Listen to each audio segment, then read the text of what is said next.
Hi friends, welcome to ஜுவல் கொண்டா. நம்ம இந்த வீடியோவில் பார்க்க போகிறது Tamil Nadu forest uniformed service recruitment கமிட்டியில் வந்துட்டு ஒரு பெரிய பல்க் வேகன்சி வந்திருக்கு.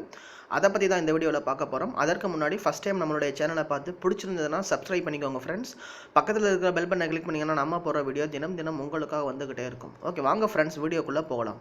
மொத்தம் எத்தனை வேகன்சி அப்படின்னு பார்த்தீங்கன்னா 564 வேகன்சி ஃப்ரெண்ட்ஸ். ஓகேங்களா, சம்பளம் வந்துட்டு 16,600லேருந்து 52,400 வரைக்கும் கிடைக்கும். இதில் வந்துட்டு ஆன்லைன் அப்ளிகேஷன் தான். பட் வந்துட்டு அப்ளை பண்ணுற டேட் மற்ற எல்லா டீட்டெயிலையும் வந்துட்டு நம்ம வந்துட்டு கீழே பார்க்கலாம். அதற்கு முன்னாடி ஜுவல் கொண்டா அப்படின்ற நம்மளுடைய சேனலை இது வரைக்கும் நீங்கள் சப்ஸ்கிரைப் பண்ணாட்டி பக்கத்தில் இருக்கிற ரெட் கலர் பட்டன் சப்ஸ்கிரைப் அப்படின்னு இருக்கும், அதை கிளிக் பண்ணி சப்ஸ்கிரைப் பண்ணிக்கோங்க. பக்கத்தில் ஒரு பெல் பட்டன் இருக்கும், அதை கிளிக் பண்ணிங்கன்னா நாங்கள் எப்போ வீடியோ போட்டாலும் உங்களுக்கு வந்துக்கிட்டே இருக்கும் ஃப்ரெண்ட்ஸ். ஓகே, இங்கே ஃபஸ்ட்டு பார்த்தீங்கன்னா 2 டிவிஷனாக எடுத்திருக்காங்க. ஒரு வேகன்சி வந்துட்டு 465 வேகன்சி, அடுத்து ஒரு வேகன்சி வந்து 99 வேகன்சி. அந்த வேகன்சியில் என்ன சொல்லியிருக்காங்க அப்படின்னு பார்த்தீங்கன்னா பர்டிகுலர் மாவட்டத்தில் இருக்கிற எஸ்டி கேண்டிடேட்டை மட்டும், ஓகேங்களா, இதெல்லாம் வந்து எடுக்க போகிறோம் அப்படின்றத மென்ஷன் பண்ணியிருக்காங்க. இன்னொரு வேகன்சியில் வந்து 465 வேகன்சி வந்து காமன் ஃபார் ஆல். ஓகேங்களா, யார் வேணாலும் அப்ளை பண்ணலாம் ஃப்ரெண்ட்ஸ். இதோடைய கல்வி தகுதி என்ன அப்படின்னு பார்த்தீங்கன்னா 10ஆம் வகுப்பு படிச்சிருந்தாலே போதும், நீங்கள் இதுக்கு அப்ளை பண்ணலாம். அப்ளை பண்ணக்கூடிய வெப்சைட் பார்த்துக்கோங்க, www.forest.tn.gov.in. அதில் தான் நீங்கள் போய்ட்டு அப்ளை பண்ணணும் ஃப்ரெண்ட்ஸ். ஓகேங்களா, இதோடைய விளம்பரம் அறிவிப்பு எப்போ வந்திருக்கு அப்படின்னு பார்த்தீங்கன்னா மார்ச் 7ஆம் தேதி வந்துருச்சு. ஆனால் அவங்க என்ன சொல்லியிருக்காங்க அப்படின்னு பார்த்தீங்கன்னா கமென்ஸ்மெண்ட் ஆன் ஆன்லைன் அப்ளிகேஷன் அப்படின்னு போட்டு மே 1st வீக் அப்படின்னு போட்டிருக்காங்க. ஏன் இவ்வளவு காலம் தாழ்த்தி அப்ளிகேஷன் லிங்க் கொடுக்குறாங்கன்றது தெரியல. Last date of submission of online application அதுவும் வந்துட்டு மே 3rd வீக் அப்படின்னு மென்ஷன் பண்ணியிருக்காங்க ஃப்ரெண்ட்ஸ். உங்களுக்கு வந்துட்டு எக்ஸாம் நடக்க போகிறது வந்துட்டு ஜூலை 4th வீக்கில் உங்களுக்கு எக்ஸாம் நடக்கும். ஓகேங்களா, எக்ஸாம் வந்துட்டு 3 மணி நேரம் இருக்கும், 100 கேள்விகள் இருக்கும். மினிமம் வந்துட்டு எம்பிசி எஸ்சி எஸ்டி எல்லாமே 30% மார்க் எடுக்கணும். பொது பிரிவினர் வந்துட்டு 40% மார்க் எடுக்கணும். கொஸ்டின் வந்துட்டு இங்கிலீஷ்லையும் தமிழ்லையும் இருக்கும். ஓகேங்களா, மினிமம் வயசு வந்துட்டு 21, 18 கிடையாது. ஓகேங்களா, எல்லாருமே அதாவது பொது பிரிவினர் எல்லாருமே வந்துட்டு 30 வயசுக்குள்ளே அப்ளை பண்ணணும். எஸ்சி எஸ்டி ஓபிசி இருக்கிறவங்க வந்துட்டு 35 வயசுக்குள்ளே இருந்தால் நீங்கள் அப்ளை பண்ணலாம். இதில் ரொம்ப முக்கியமான வந்துட்டு மினிமம் ஏஜ் வந்துட்டு 18 கிடையாது, 21.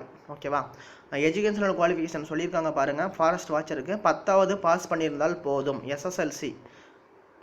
மற்ற எல்லா டீட்டெயிலையும் அவங்க தெளிவாக கொடுத்துருக்காங்க ஃப்ரெண்ட்ஸ், பார்த்துக்கோங்க. அதுக்கப்புறம் தான் ஃபிசிக்கல் ஸ்டாண்டர்ட் இருக்குது. ஃபிசிக்கல் ஸ்டாண்டர்ட் வந்துட்டு ஹைட்டு வந்துட்டு 163 நார்மல் ஹைட்டு தான். ஓகேங்களா, பயப்பட தேவையில்லை, எல்லாருக்குமே ஆவரேஜாக 163 ஹைட் இருப்பீங்க. பெண்கள் மற்றும் 3ஆம் பாலினத்தினருக்கு வந்துட்டு 150 அந்த ஹைட்டு. அதுக்கப்புறம் எஸ்சி எஸ்டி மக்களுக்கு கொஞ்சம் ஹைட் கம்மியாக இருக்குது. ஆண்கள் 152, பெண்கள் வந்துட்டு 3ஆம் பாலினத்தில் வந்துட்டு 145 இருந்தாலுமே போதும், நீங்கள் அப்ளை பண்ணலாம். பார்த்துக்கோங்க. அதுக்கப்புறம் என்ன சொல்லியிருக்காங்க அப்படின்னு பார்த்தீங்கன்னா என்ட்ரன்ஸ் டெஸ்ட்டு எப்படி இருக்கும் அப்படின்னு பார்த்தீங்கன்னா 25 கிலோமீட்டர், அதுக்கப்புறம் வந்துட்டு ஒரு 16 கிலோமீட்டர். இது வந்துட்டு நடக்கிற மாதிரி இருக்கும் 4 ஹவர்ஸில். ஆண்கள் வந்துட்டு 25 கிலோமீட்டர், பெண்கள் வந்துட்டு 16 கிலோமீட்டர் வந்துட்டு நடக்கிற மாதிரி இருக்கும். அதுதான் உங்களுக்கு வந்துட்டு என்ட்ரன்ஸ் டெஸ்ட்டு. அதுக்கப்புறம் நீங்கள் எப்படி அப்ளை பண்ணணும் அப்படின்றது எல்லா டீட்டெயிலையும் அவங்க சொல்லியிருக்காங்க. உங்களுக்கு வந்துட்டு எக்ஸாம் சென்டர் எங்கே இருக்கும் அப்படின்றது எல்லாமே சொல்லியிருக்காங்க. ரிட்டன் டெஸ்ட்டில் 1:3 என்ற அளவில் வந்துட்டு அவங்கள வந்துட்டு ஆள் எடுப்பாங்க. சப்போஸ் ஒரு 500 வேகன்சி இருக்குன்னா 1500 பேர் வந்து குவாலிஃபை ஆவாங்க. எதுக்கு அப்படின்னு பார்த்தீங்கன்னா சர்டிஃபிகேட் வெரிஃபிகேஷன், ஃபிசிக்கல் ஸ்டாண்டர்ட் வெரிஃபிகேஷனுக்கு. ஓகேங்களா, அதுக்கப்புறம் அதிலிருந்து வந்துட்டு ஃபைனலாக வந்துட்டு மெரிட் லிஸ்ட் வந்துட்டு அவங்க விடுவாங்க. எக்ஸாம் ஃபீஸ் வந்துட்டு 150 ரூபாய். எல்லாருக்குமே எக்ஸாம் ஃபீஸ் உண்டு. எக்ஸாம் ஃபீஸ் எக்ஸப்ஷன் யாருக்குமே கிடையாதுன்றதை மென்ஷன் பண்ணியிருக்காங்க ஃப்ரெண்ட்ஸ். அப்புறம் வந்து அந்த எக்ஸாம் ஃபீஸை வந்துட்டு நீங்கள் ஆன்லைன்லேயே அப்ளை பண்ணலாம். ஆன்லைன்லேயே நீங்கள் வந்துட்டு கட்டிக்கலாம். ஓகேங்களா, உங்கள்கிட்ட வந்துட்டு நெட் பேங்கிங் இருந்தாலே போதும், அல்லது ஏடிஎம் கார்டு இருந்தாலே போதும், கிரெடிட் கார்டு அல்லது டெபிட் கார்டு இருந்தாலே நீங்கள் கட்டிக்கலாம் ஃப்ரெண்ட்ஸ். ஹவு டு அப்ளை, ஆன்லைனில் தான் அப்ளை பண்ணணும். உங்களுடைய ஃபோட்டோவும் உங்களுடைய சிக்னேச்சரும் வெரி மஸ்ட், அல்லது அதுக்கப்புறம் வந்துட்டு email ID, phone number very must. அது இருந்தால் மட்டும்தான் நீங்கள் அப்ளை பண்ண முடியும். ஓகேங்களா, ஓகே ஃப்ரெண்ட்ஸ், மற்றொரு நல்ல வீடியோவோட உங்களை நான் மீண்டும் சந்திக்கிறேன். இந்த நாள் இனிய நாளாக அமையட்டும். இதோடைய லிங்க்கை நான் வீடியோவின்குள்ளே கொடுத்துருக்கேன். விருப்பம் இருக்கிறவங்க டவுன்லோட் பண்ணி பார்த்துக்கோங்க. மற்றொரு நல்ல வீடியோவோட உங்களை நான் மீண்டும் சந்திக்கிறேன். இந்த நாள் இனிய நாளாக அமையட்டும். அவங்க ஃபைனலாக என்ன சொல்லியிருக்காங்க அப்படின்னு பார்த்தீங்கன்னா Tamil Nadu uniformed forest uniformed service recruitment board எடுக்கிற எல்லா முடிவுக்கும் நீங்கள் வந்துட்டு உட்படணும் அப்படின்றத தெளிவாக மென்ஷன் பண்ணியிருக்காங்க. The decision of the TNFUSRC will be the final respect of all matters relating in this recruitment. இந்த தேர்வு சம்பந்தமாக தமிழ்நாடு ஃபாரஸ்ட் யூனிஃபார்ம்டு சர்வீஸ் எடுக்கிற முடிவு மட்டுமே இறுதியானது அப்படின்றத தெளிவாக மென்ஷன் பண்ணியிருக்காங்க ஃப்ரெண்ட்ஸ். ஓகேவா? ஓகே ஃப்ரெண்ட்ஸ், மற்றொரு நல்ல வீடியோட உங்களை மீண்டும் சந்திக்கிறேன். இந்த நாள் இனிய நாளாக அமையட்டும். நன்றி.